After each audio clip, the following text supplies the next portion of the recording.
Mais um reforço no Flamengo, a contratação mais cara da história do Flamengo. Pois é, pelos valores, esse jogador vai custar mais caro, um valor mais alto do que custou ao Alcaraz em 2024. E a gente vai falar que jogador é esse, a gente vai trazer todas essas informações.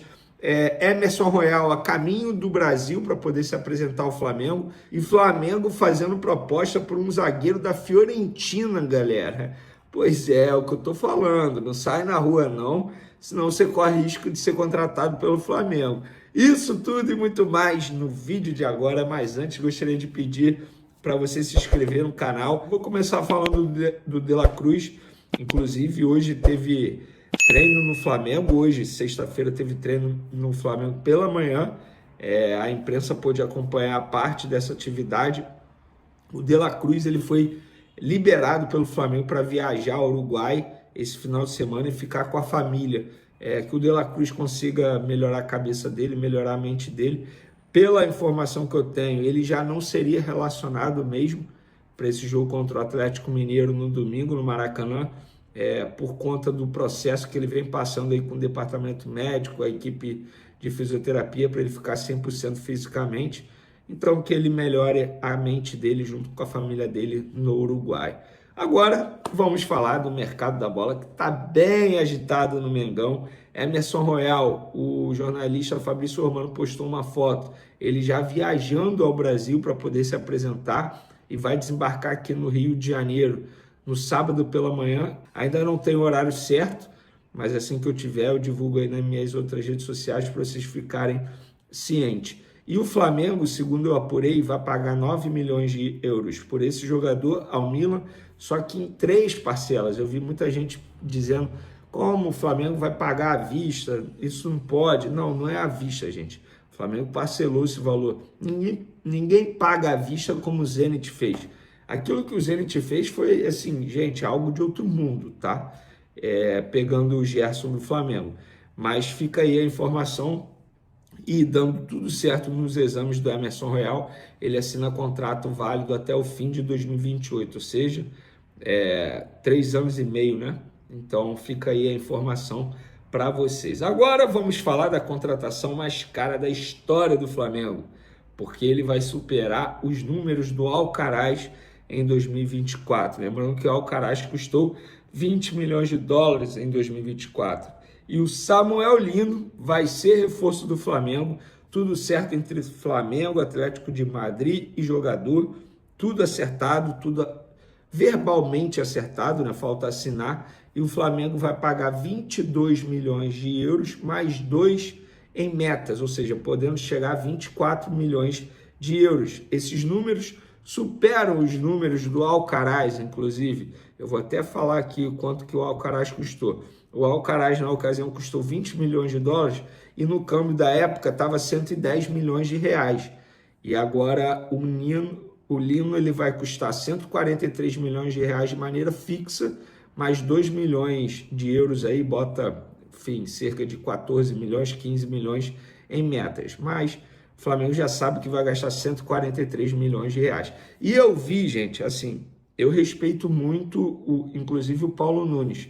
Ele estava participando de um programa no Sport TV. Eu vi o recorte, confesso que eu não vi o contexto, mas ele falou que o Samuel Lino é como se fosse um cuiabano do Botafogo melhorado. Repito, gente, eu respeito demais o trabalho do Paulo Nunes, mas eu discordo. Acho que o Samuel Lino é bom jogador sim, ninguém se destaca no Atlético de Madrid à toa.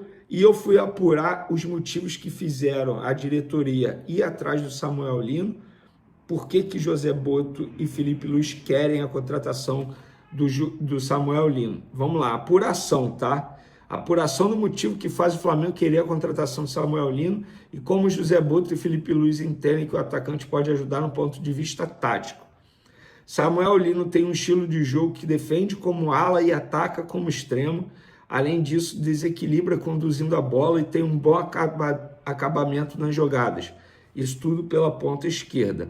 Além disso, o atacante tem perfil para ocupar todo o corredor com e sem a bola. No Atlético de Madrid, ele teve vários jogos fechando linha de 5, sistema que Felipe Luiz já disse publicamente que gosta e usou pontualmente ano passado. Os números de Samuel Lino na carreira também chamam a atenção. Desde a temporada 2020 e 2021, quando ainda atuava pelo Gil Vicente de Portugal, o atacante tem 45 gols e 24 assistências, além de um bom número de minutagem em campo, ou seja, desempenho melhor que todos os extremos do atual elenco do Flamengo. Samuel Lino também sofreu pouquíssimas lesões na carreira, ou seja, tem saúde. É algo que a diretoria do Flamengo estava buscando. A lesão mais grave foi um estiramento do ligamento do joelho em 2023, ainda no Atlético de Madrid, e foi resolvido com um tratamento conservador, ou seja, não passou por cirurgia, que é o pior dos casos para um jogador de futebol, para um atleta de futebol. E assim, os valores que o Flamengo vem investindo aí, inclusive no Samuel Lino, tem chamado a atenção, e eu estou vendo muita gente nas mídias criticando como que o Flamengo vai pagar isso tudo no jogador. Gente, é basicamente o mesmo valor que o Botafogo pagou no Danilo, que é volante, e a gente sabe que atacante custa mais que volante no mercado da bola. É menos que o Palmeiras investiu em Vitor Roque. O Vitor Roque pagou, o Palmeiras vai pagar aí 25 milhões de euros, o Flamengo vai pagar 22, mais 2 se ele bater as metas. Então assim, gente, o Flamengo gasta isso porque pode. O Flamengo gasta isso porque se estruturou. O Flamengo gasta isso não é porque, beleza, a gente está sofrendo pressão da torcida, vamos contratar. Não, gente. Isso tudo é gerenciamento. Carrascal, para a gente finalizar. O Flamengo vai contratar o Carrascal. É uma questão de tempo. Para vocês entenderem, eu já expliquei isso aqui. Envolve o Atlético Mineiro. O Dínamo quer resolver com o Flamengo, com o Atlético Mineiro, como é que vai ser isso. O Dínamo quer o Rubens do Atlético Mineiro. O Flamengo quer o Carrascal do Dínamo. Aí eles estão vendo forma de pagamento, porque o clube é russo. Aí tem a questão de banco, né? Qualquer banco pode fazer pagamento aqui para o Brasil. Então eles estão vendo uma forma, um bem bolado ali entre as três partes. O Flamengo pagar o Atlético liberar o Rubens para o Dínamo e o Dínamo liberar o Carrascal para o Flamengo. É basicamente isso que está acontecendo, só para vocês entenderem. Então, pessoal, boas notícias no Flamengo, ainda bem. Flamengo treinou nessa sexta, tem mais um treino nesse sábado, e no jogo de domingo contra o Atlético Mineiro, 8h30 da noite no Maracanã, mais um jogo que terá casa cheia no estádio, porque mais de 35 mil ingressos já foram vendidos, e a gente vai acompanhando tudo do Mengão aí. Massa do Fla, aqui vocês têm notícias diárias, se inscreva e fique por dentro de tudo do Mengão.